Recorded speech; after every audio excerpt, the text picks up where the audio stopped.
ଯେତେବେଳେ state bank କିଓସ୍କରେ କିଛି transaction କରି ହୁଏ ନାହିଁ, ପୂର୍ବରୁ କିଛି ଟ୍ରାଞ୍ଜାକ୍ସନ୍ ଫେଲ୍ ହୋଇଯାଇଥାଏ, ସେଥିପାଇଁ ଏବେ ଦେଖିବେ ଆପଣ ଟ୍ରାଞ୍ଜାକ୍ସନ୍ ଅନନୋନ୍ କରିକି ଏକ ଅପସନ୍ ଆସିବ, ଆପଣଙ୍କୁ ଆଉ ନେକ୍ସଟ ଟ୍ରାଞ୍ଜାକ୍ସନ୍ କରିବାକୁ ଦେବ ନାହିଁ। ସେତେବେଳେ କ'ଣ କରିବେ, ଆପଣ SBI ଅଦର୍ ସର୍ଭିସକି ଯିବେ। ଅଦର୍ ସର୍ଭିସରେ ଲେଖାଯାଇଛି ଟାଇମ୍ ଆଉଟ୍ ଟ୍ରାଞ୍ଜାକ୍ସନ୍ ଇନକ୍ୱାରି।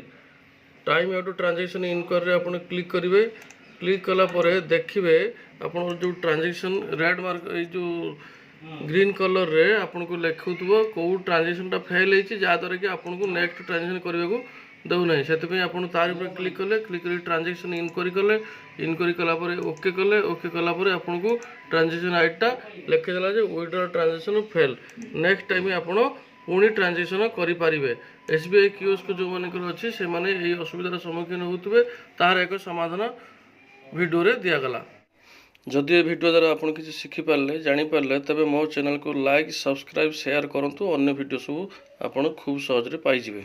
ଆଜି ପାଇଁ ଏତିକି। ପୁଣି ଅନ୍ୟ ଭିଡ଼ିଓରେ ଦେଖା ହେବ। ରହୁଛି। ନମସ୍କାର। ଜୟ ଜଗନ୍ନାଥ।